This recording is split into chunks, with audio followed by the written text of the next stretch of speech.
Okay. We left off yesterday where the Gemara had said that the Yerusha, the inheritance of a convert that he inherits his non-Jewish father, is only drabanan. On a Torah level, he's not an heir. Because we have the principle, that a convert is like a newborn person. So why did Chazal, they enact the law of inheritance, although on the Torah level it's not? Why? Because if he's denied inheritance, he may return to his non-Jewish roots. So therefore, to discourage them, not to upset him, they say, no, you retain your rights.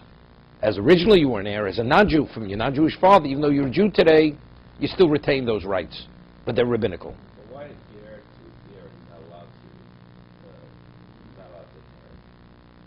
inherit? No, because here, if you be a goy, no, it's not. What happens if your father chooses to give all his wealth to a third party? You may be upset. So what are you going to do? You're upset. If the father becomes a Jew, here I'm going back to be like my father. Why am I being denied? I'm denied because my father is a goy and I'm Jewish. So I'll be a non-Jew again. But what happens if the father's a Jew? So what's the basis? Why are you being denied? Because my father's a Jew. So if I become a goy, it's not going to avail the inheritance to the person. He's not going to get anything in either case.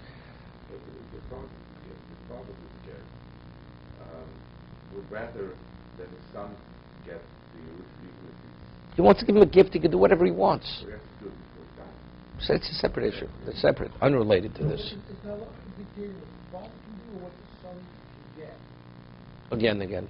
Inheritance is you have to have a father-son relationship. That's inheritance. What about if halachically they're not considered father-son? Based on the principle Gershon's Gaikochin, on the Torah level, a father's permitted to marry his daughter.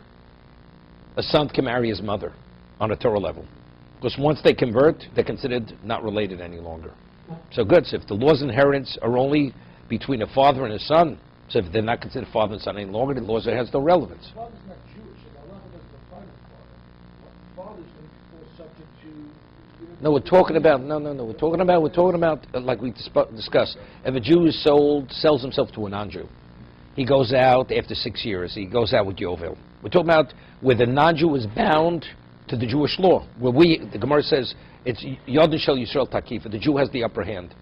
The non-Jew is living under Jewish law. So in that situation, of course, it has no relevance to Dina Malchus Adina. What dictates is what the Torah dictates or what rabbinically dictates. That's what we're dealing with. Okay? So the Gemara made a differentiation. Says, so what happens if a person borrows from someone, and then afterwards, he wants to repay the son who's a ger. So we quoted two statements. One statement was Ein Ruach Chacham Nochei Menu. It doesn't sit well with the Chachamim. And the other statement is Ruach Chacham Nochei Menu, that it's something which is admirable. The Chachamim really look upon it. They don't frown upon it, but they look upon it in a very positive way. So the Gemara differentiated, said, and there's machlokas between Rashi and Tosas how to understand it. So the Gemara says, "Kan horoso shelo b'kedusha, v'leidosa b'kedusha," that if the child was conceived as a non-Jew, and when he was born, he was a Jew, so then I see the child to a certain degree as the son of the person who fathered him, because he was born a Jew. So because he was born a Jew, then that's Ruach Chachamim Nochei Menu. That's where the Chachamim, they look positively about paying that Jewish child the debt of the father, although the father really on a Torah level has no connection to the son. Because at the time of conception, the father wasn't a Jew. Right? They both, a father and son. A goy, a non-Jew, impregnates a woman. Jewish or non-Jewish, makes no difference. Subsequently, he converts. He converts before the child was born. So when the child was born, he's born as a Jew, correct? The mother was Jewish. Well, let's say the mom was, no, she converted also. She converted. This child, when he was born, what was he? He was born as a Jew, because the mother was Jewish when he was born. So that's called Harasa Shelo B'Kedusha, Leidos B'Kedusha. Conception, there was no Kedusha, it was a non-Jew, the birth was a Jew. Then you have another situation. The child was conceived and born as a non-Jew, subsequently converted. Okay? So this child doesn't identify as a Jew as an original Jew, because even at the time of his birth, he was born as a non-Jew. So he himself is a newcomer, because the child himself was converted. So if the child is a total convert, right, it's not only that he doesn't have a father, he has no mother either, then that child, if you repay the father's debt, the biological father's debt, ein rucham nochei menu. The Chachamim frown upon that. But if he was born as a Jew, the Chachamim look at that, the payment of the debt, as being admirable. Why would they frown upon it? Wouldn't that the father something that the father would want? And since maybe they don't encourage, but like... What are you paying for? You have no reason to pay it. You're treating him as a Jew. He's not a Jew. You're treating him as a Jew. He's not a Jew. It's irrelevant what the father wants. But you're putting him on the same pedestal as a Jew. There's no connection between the two of them. Hey, Menu. We have Mishnah and Pirkei Avos, right? Yeah, it is used other places. It's a very unusual structure. Usually it's either permitted or it's not permitted, or it's, but this is like saying, do whatever you want. It's either they frown upon it, or they see it as something admirable. No, you find it regarding certain things.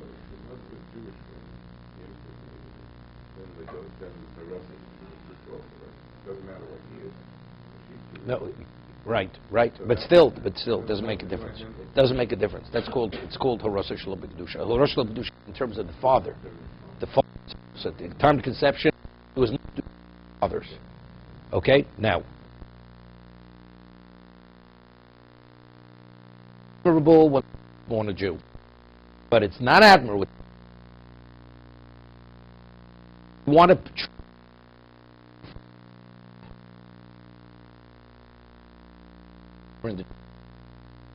That's the way.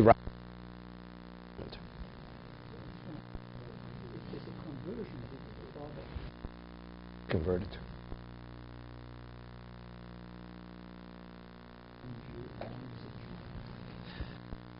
Said that the relationship of father to son now is separate. Correct. It doesn't exist anymore. Is that son still obligated to No. As a non-Jew, there's no mitzvah of kibbutz anyway. Son is the truth. He's not obligated. Even though we say you wouldn't exist if No, that comes into play in terms of priorities. When you have two obligations, which is a greater obligation? So that understanding allows us to which is greater. You have a rabbi and you have a father. So one is distribution, gives him the world.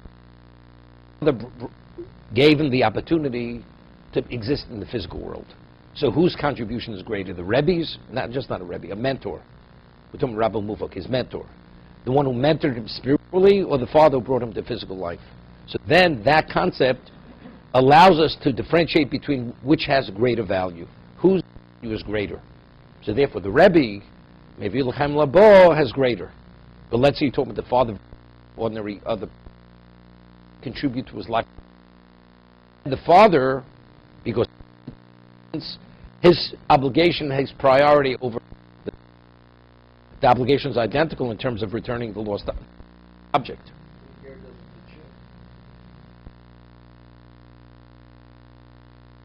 I was reading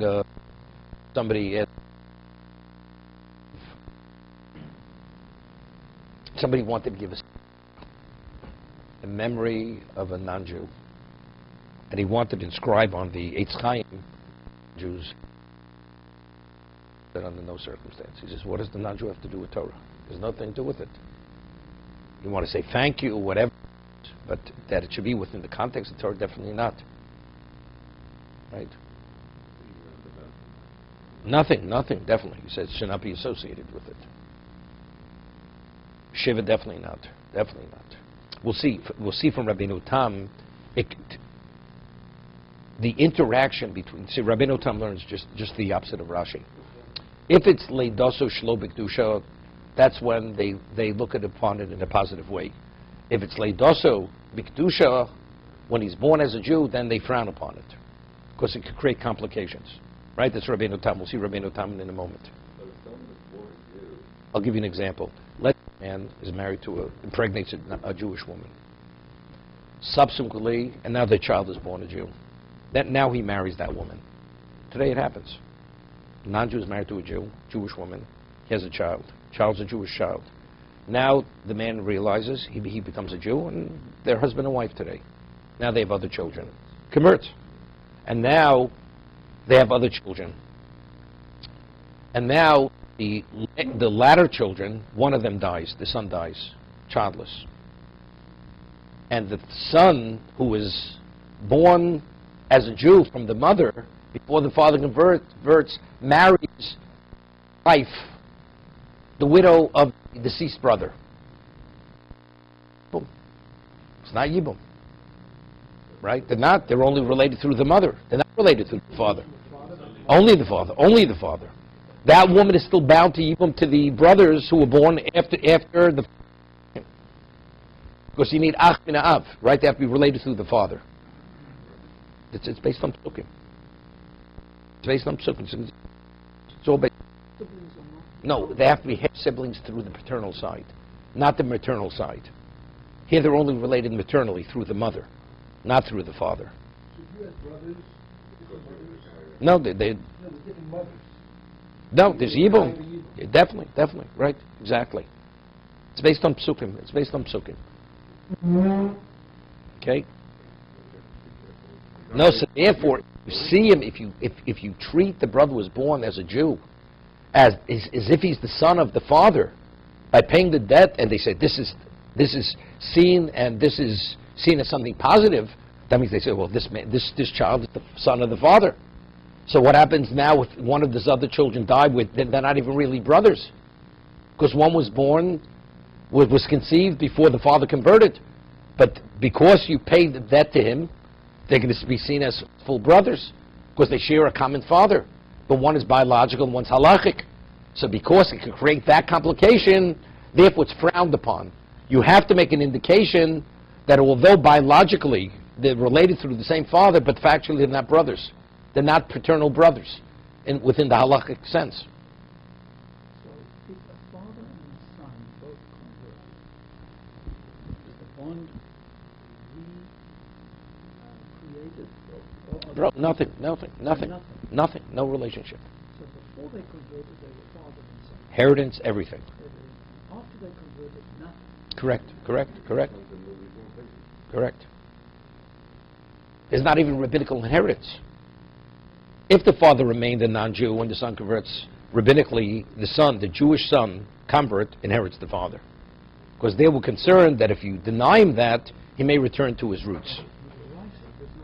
No relationship whatsoever. In this case, there's no concern that people will view converting to Jewish and step down, because before he was having Yerusha, and now he converted to Yerusha. So what? So as a non-Jew, you're entitled to certain property, but as a Jew, you're not. No. As a Jew, because there's a concern. Well, they were both going, so if the father died, he would have... What are we concerned about now? What happens if the father dies a pauper? Is he going back to become a goy because the father didn't leave him an inheritance? Has no relevance. How the people would view it, that you converted to become a Jew, and now you have less silver rights. Let's start over again. Here we're concerned, according to Rabbeinu Tam, that if he's viewed a certain way, it could create a problem, a complication. Yeah, so what's the problem with inheritance? They both convert, and now he has no inheritance any longer. Right. So therefore what? Step down. He was non-Jew, he was entitled to certain, and then he became a Jew, and he's no longer entitled to it. Because there's no relationship. Right. But usually we view is that if you convert to become a Jew, it's a step up. It is a step up. Look, if a step up is only money, then it's a problem. But if it's spiritually speaking, it's not a problem. Boy was not from the Jewish Let's see Tosus, then we'll get back to it. Okay. Kan sherosa b'kedusha, kan sherosa shlo b'kedusha leidosa b'kedusha.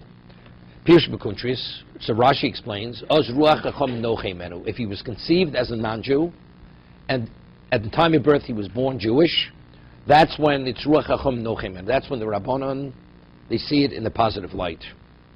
V'teim perik misha mes gabi uvda d'isur giura. The incident Isur giura, there was a non-Jew, his name was Isur, and he converted. Havali tleis alfi zuze bei Rovo. He had 13,000 zuz by Rovo. Pirush b'pikoden. As a custodian, Kiko Shochiv, when Isur was about to die, Koma Rovo hech lichninu, Rav Mori lahanu zuzi. How is Rav Mori going to take possession? Now, Rav Mori was the son of this non-Jew. I told you, Shmuel's daughter was raped by this person, this non-Jew.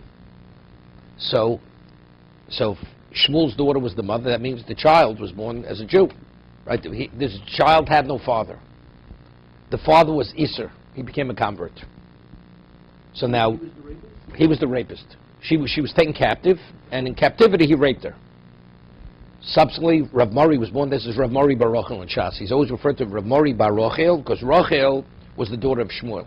Because he's not referred to as the son of the non-Jew, because there's no relation between the child and the non-Jewish father. Okay? So Rava had 13,000 zuz for safekeeping on behalf of Isur giura. Now he wanted to retain the money and deny Rav Mori, who was the biological son of this convert, the 13,000 zuz. Mashma the Rava l'rotz l'shalim, the Rav Mori bar Rochel. Seems the Rava wanted to withhold the $13,000 from Rav Mori.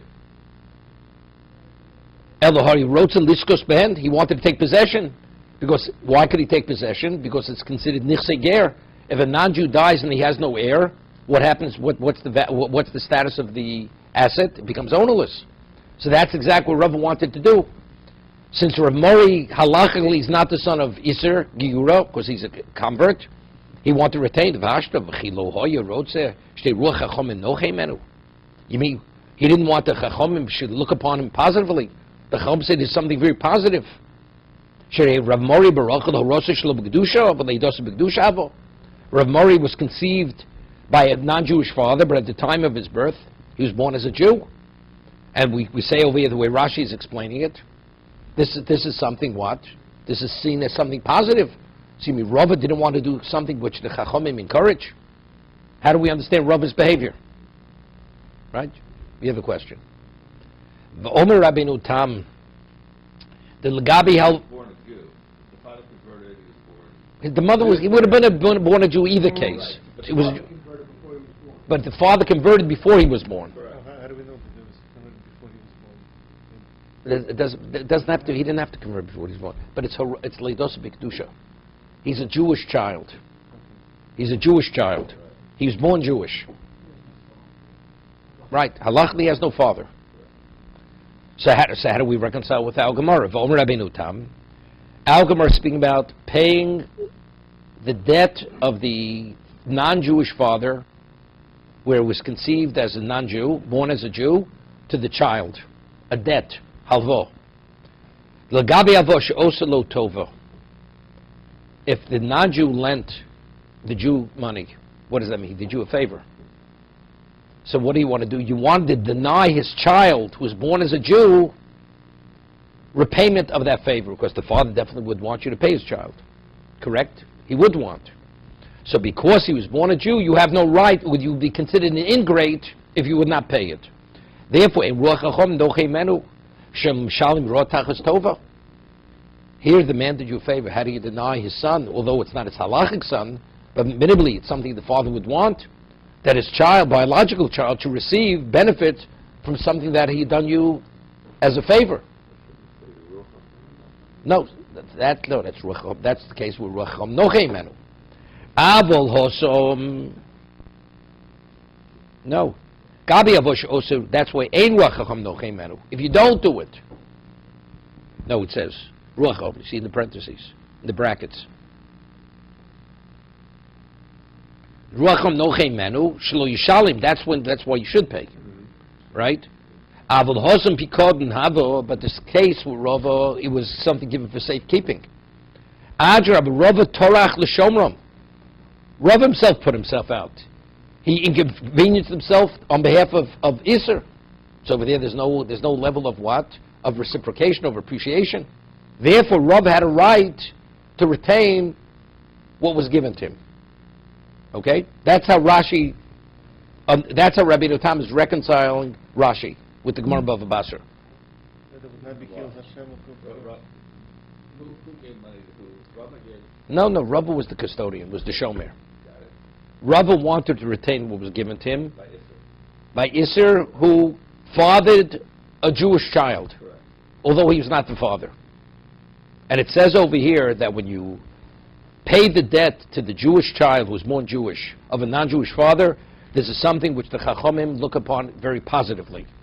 So we had a question. So why did Rav want to deny Rav Mori something which was the inheritance of his non-Jewish father? That was the question. So we'll make a differentiation. So Rabbi Tam is differentiating between Kadon And a halvo. Right? Why would the Rabbanan care? Why would they say in Noach that it's not? Because what kind of behavior is this? Factually, the non-Jew would want his son, his biological son, to receive it. In that case, And there's no reason not to. Right? There's no negative side to it. By Pikodin, it's irrelevant what you wanted. Where I did you a favor, minimally reciprocate to some degree. There's no basis for reciprocation here. It's, as he says, even Torah, Rava went and he put himself out on behalf of his Segura. There's no reciprocation. Therefore, and if factually it's only I have a right to retain it. That was the justification of Rava to want to retain what he had. in the case of Kadon, what do you say? The Chacham don't discuss Pikodin. Right? The Chacham didn't say Ruacham nochei menu. Either way. Either way, it's neutral. Therefore, you have a right to keep it. So I mentioned yesterday, I mentioned it very quickly, that the Gemara says in Vav Mitzvah, we spoke about Migu. I just said it very quickly in passing. Every motive in Miktsas, right? Why isn't every motive Miktsas a Migu? Right? Kol for a kol is potem in Ashua. A full denial, you don't have to swear. Partial admission, you have to swear. What do you have to swear? Part of what? A partial admission to the claim. But if I could have denied everything, I wouldn't have to swear. What do I have to swear? Right? You have a migu.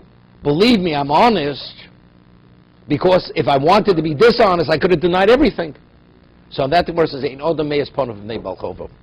A person does not have the insolence to what? To deny something to his creditor, to one he's indebted to.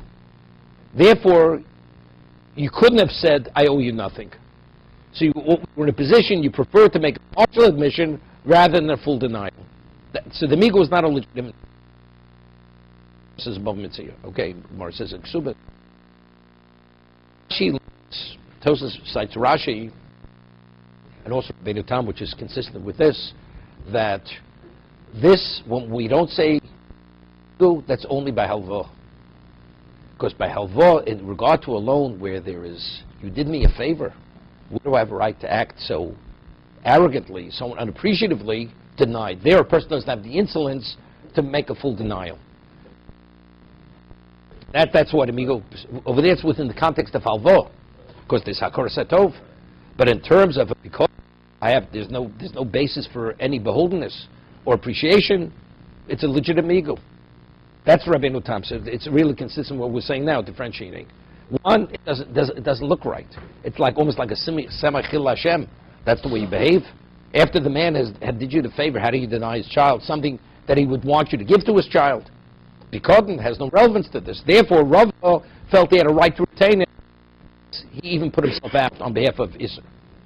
Okay? This man gave Rava the value to the custodian. I would think that the man had an understanding of Rava. That here you are my custodian, here are my wishes. I'd like you to do this, but subject to my wishes. No. Whenever a person gets anything as a custodian, the person doesn't think about dying. Right? You're my custodian, my shomer. And you have the liability. If there were a contract, No. if there were a contract that said, if I die, it goes to my son, then he You could say it goes to whoever may go. there was a And he made a kinyan. Yeah. Not a problem, but then the kinyan there had to take place a moment before he died. will. Right? The kinyan had to take place because otherwise you can't transfer something after you die. Let's say you want to give it to a third party, a stranger, not a son. He has a contract with the custodian that if he should die, what's in safekeeping with him should be given to a third party. If he has an estate, but here the estate is ownerless. There's nowhere for it to go. Right? There's nowhere. No heirs. Exactly. So he's in possession of it. So if he made a kinyan, it's something else. So why is it being transferred? Not because he's an heir, because it's a kinyan. It was transferred. What about a will? A man had a will. The court had a will.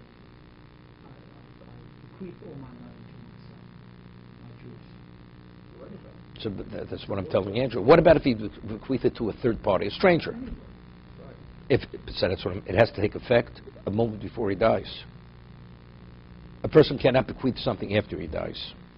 Correct? Because it's no longer it's no longer the person's. But he has a will before he dies. Wait one second. We said, could you transfer something when you're no longer alive? You can't, it's too late to transfer. So a person says, I want the transfer to take place the moment after I die. Technicality, that's how the rule says, a moment before I die, I want to transfer. Not a problem. But then a kinyan had to be made. Just your words are not enough. It was contact. Right? Whatever it is, not a problem. So it's transferred a moment before he dies. Afterwards, it's not, because now that object, or that asset's ownerless. Most people, when they give something to safety, they're not necessarily documenting all the way through. No, definitely not. They don't plan on dying. Okay. Remember this case with this interesting because maybe when we go back to the Gemara, the two cases where they find favor and not favor, can we give them? The way Rashi learns, where the child was born as a Jew, that's where they find favor. It's the right thing to do.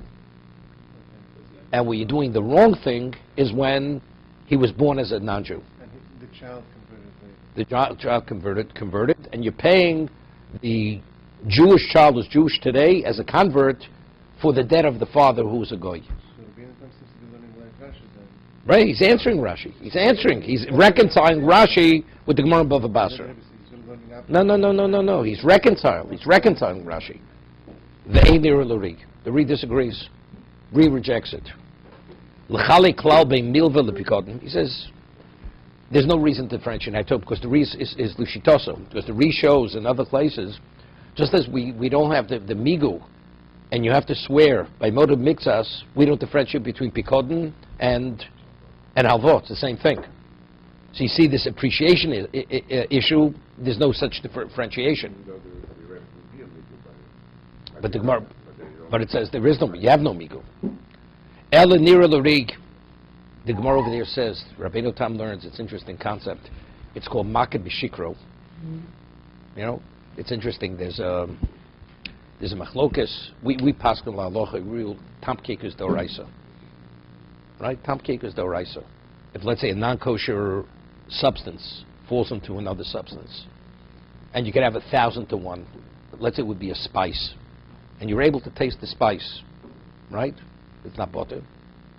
Is that a rabbinic law or a Torah law? We rule it's a Torah law. That's called tamkika d'oraisa. That if you're able to taste the whatever is causing that taste, it's like you're eating the substance itself. That's the others say tamkika is drabanan. So now we had the case. What happens if you're not sure whether you have 60 to 1 or not? So the Gemara says a chulin, you give it to a non-Jew, an expert taster, and you let him taste it. And based on what he says, you have a right to rely on what he says. Okay? So the Shach and the Taz ask, if you're of the opinion Tamkik is lav doraiso, okay, rabbinically you could rely on him. But if Tamkik is doraiso, he's not an Eid Echad. We say Eid Echad then bisurin. He would deal with a Torah violation here. How do you believe the testimony of the non-Jew? You may be eating something that's not kosher on the Torah level. That's the Shach and Taz's question. So the answer is that we could say with certainty, if a man's going to be caught in a lie, he definitely will say the truth.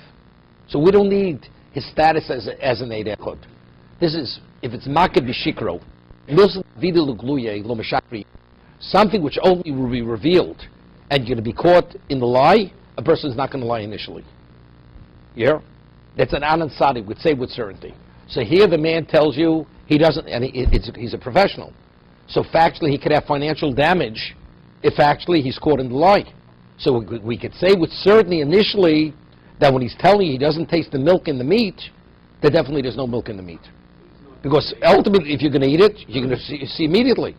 He's going to be caught whether he's telling the truth or not. That's called Milsa Avida L'Gluye. Still have to determine if it's one public. No, you don't need shishim. Shishim is only because shishim is the cutoff point. It's so diluted, even less than shishim, that you may not be able to taste it.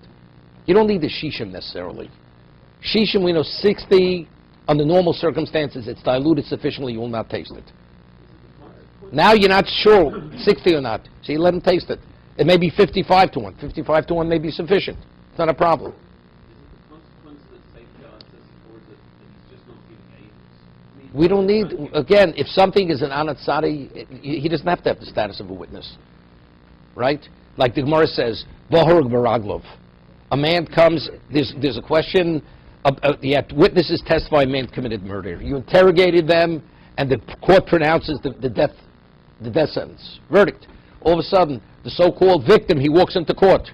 You're going to put the man to death? Well, you know, you never disqualified the witnesses. The man is here. It's just fact. Well, you know, he's not qualified to testify on his own behalf. It's irrelevant. We factually see the man's in court. That's called Bahorg Baraglov. So over here, Milsta Vida Gluye, something that only be revealed, we can say with certain a man will not lie. That's to understand. So Rabbi relearns if it's Maked B'Shikro, it could be a Pekod, it could be Halvo. A person does not have the ability to lie in another person's face. If the man knows you're lying, you can't lie. You could evade something, but to openly lie, so therefore we don't differentiate whether it's a Pekod or a Halvo. In either case, it's not a legitimate beagle for that reason. A person would prefer to admit partially than to deny it fully where the man knows you're lying. Okay. He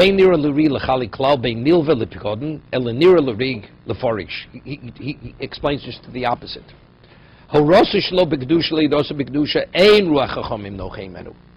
Where he was born as a Jew, that's where the Chachamim frown upon it if you pay the debt. Ernie. Yeah, we'll see. Lefishu korav lioski Yisrael, because he's seen as a Jew. He was born as a Jew, correct? V'osei la'achlufei u'l'shavi Yisrael gomor. And you may see him as a full Jew, even though he is a full Jew, but full Jew meaning of parentage, that he has a father and a mother. V'im yiyabeim eshes ochiv, if he should he should marry the widow of his deceased brother. Yomu shein eskuka od lochiv. Right? They'll say, well, she's no longer bound. The mitzvah of Yibum has been performed. She's not bound to the surviving brothers. Which is not the case. Because factually, this brother is not a brother to the others. Because the others have a father, he has no father. As a result of that, you have to make some kind of indication, and you treat him as a non-Jew, there's no connection to that father. You have to make it obvious there is no connection to that father. Therefore, you don't pay the debt of that man to this child, although biologically it's his father, but halachically he's not. Otherwise, we could have this issue with the Yibum. So if he's born as a non-Jew, there's not even a consideration that there's any relationship, then you pay the debt. There's nothing wrong with paying the debt. Because you're doing the right thing, because that's something the father would want. So it's an optical fence. Right. Because it could create a pitfall over here. But at this point in time, Hebrew was completely abolished. Wait a minute, Bob. That was all. This is time to Gemara. What are you talking No, about? this is the veto. No, the Re's explaining the Gemara. When This is the enactment. When did the Chazal say no more Yibum? First, first, they never said it. They never said it. I thought they said you give Chalitza. Sephardim still have Yibum. You know that. Sephardic Jews have Yibum, even today. Only Ashkenazi Jews don't. It has nothing to do with Rabbinic Gershon. When a person is single, When did this it has to do with the Mishnah. It has to do with the Mishnah in Yevamos. At the time that they were talking now, It's irrelevant. That's irrelevant. The reason Ashkenazi rabbi, okay, If we're saying it's a couldn't run for the Rabbanut, Sfari Rabbanut, okay. If we're saying it was a fence, but the Hebrew is now... No, but they're coming to explain the Gemara. It's the Gemara. At the time of the Of course they had Jibul. Of course they have Jibul. Time of the Gemara. Doesn't matter, because Chalitza would still be a defect. And you still would need Chalitza with another... Yeah, right, of course. Right, same thing. Let's say this brother would give the release. Same idea. It's not a valid release. Yeah.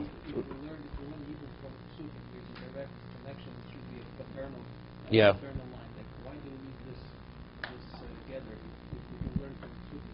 No, because he'll be perceived as a paternal brother. If we're treating him as a son to pay the debt to him, he'll be seen as the child of the father. And he was born as a Jew. How do you know? But if you're paying the debt, he's being treated like he's the son of the father. So therefore we don't treat him, that it should be obvious that he's not the son of the father. That's the fence.